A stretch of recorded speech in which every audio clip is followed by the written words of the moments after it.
Okay, for this video, I'm going to be talking about electronic speed controllers for the bike. So, I had originally bought one of these for my pit bike. Oh, it seems like the panel is damaged here. Huh, okay. I'll just use the other one then. Oh wait, they're all like that. What? That's weird. I don't know. I ordered these all on different dates. Anyways, I had got one of these for the bike, set it up, made sure it worked, then found out that the manufacturer lied about the motor being 250 watts. It's actually 700 plus. So I melted the controller. And that would be this one. I put black tape over the top on the inside. So this one and this one I've already done it too. You have to take off this part here. And there's a screw hole here and one down here, which would sit right by the switch. You remove that, and I'm going to try and take this out, and I'm going to cut this line in half, and I'm going to do basically what I did here and extend it.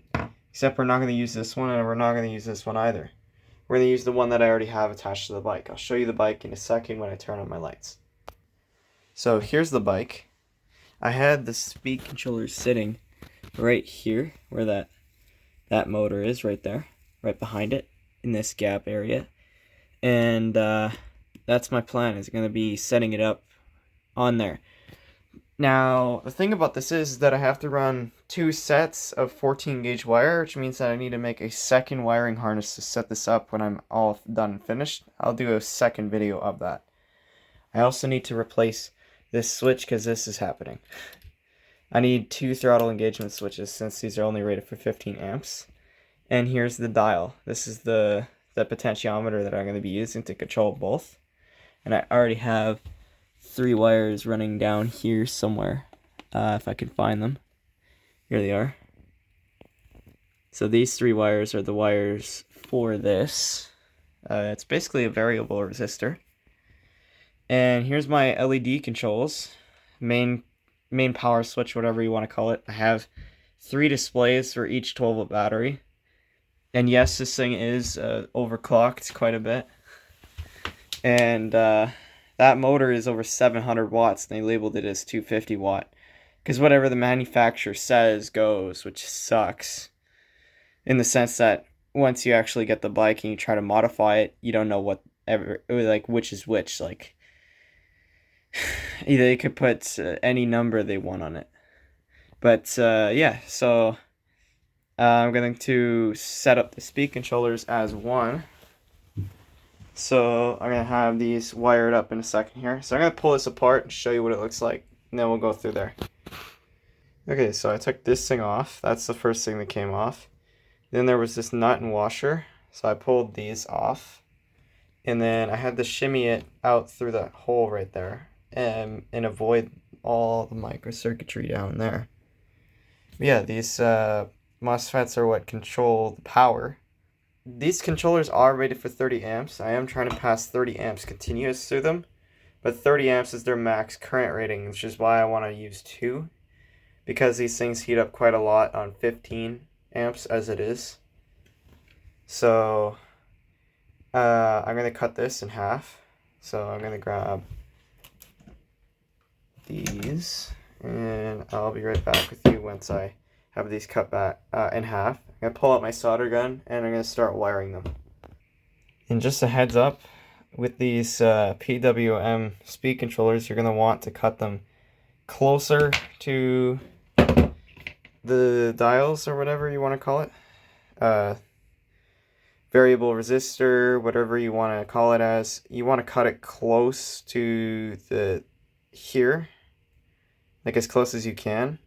If you're even planning on reusing these. I'm planning on reusing it at some point because I don't know what's going to happen. And now I have all this extra wire. Now you're going to want extra wire because this is going to heat up a lot.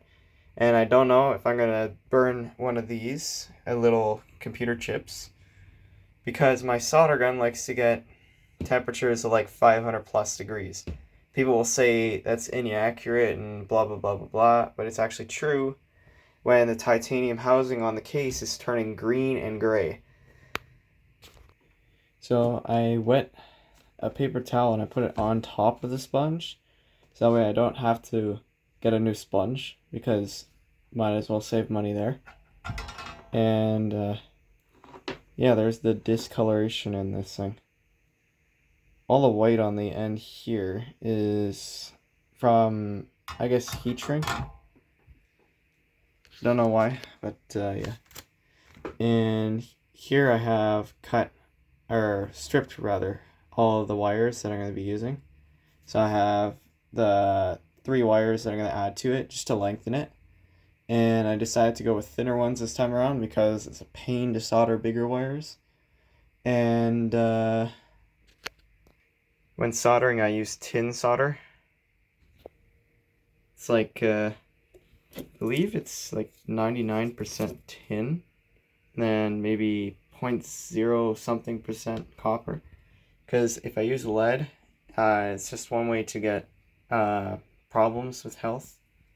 And I'm using like flux, so I can get it to actually solder, because I have problems with soldering without flux. So I'll see you guys when this is all soldered. I'm going to get it all set up and ready to be wired together. And I'm going to need to also open this one to see how I wired the last one, to see which color means which, because I already have it soldered to the other one. What I mean by the other one is, I mean like the bike itself. I'm talking about the potentiometer, because the 3 wires on the potentiometer are soldered on the bike with these 3 wires here. Like, I have 2 speaker wire and then this wire.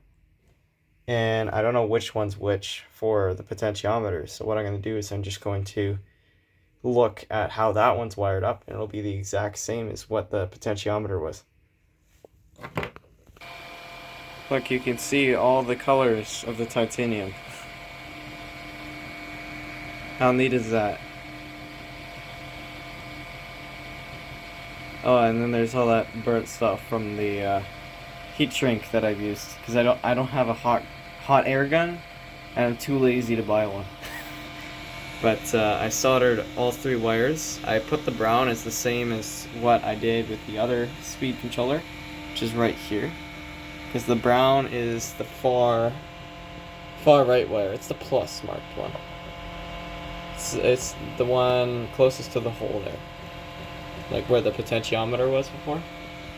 And then I just need to figure out which one's which of these 2, and then I'll connect them up with the other speed controller, and I'll disconnect that other potentiometer, and then all I have to do is just wire it to the other potentiometer on the bike. So I'm gonna shut this annoying fan off, and we'll go from there. My plan is for wiring these 2 together. What I'm going to do is I'm going to figure out which wire is which with the same colors as the potentiometer on the bike. And then I'm going to wire them onto the 2 that I'm going to be wiring together. And then just cut these short and then use those same wires, so I've already got the color coding figured out. So then all I have to do is just put it on the bike. And you may think that these are the same, but they are not, because one of them has a white line on it. And when I'm done, I'll show you it all wired up on the bike. Now I have all 3 of each wire from this one and this one soldered to the wires from this one.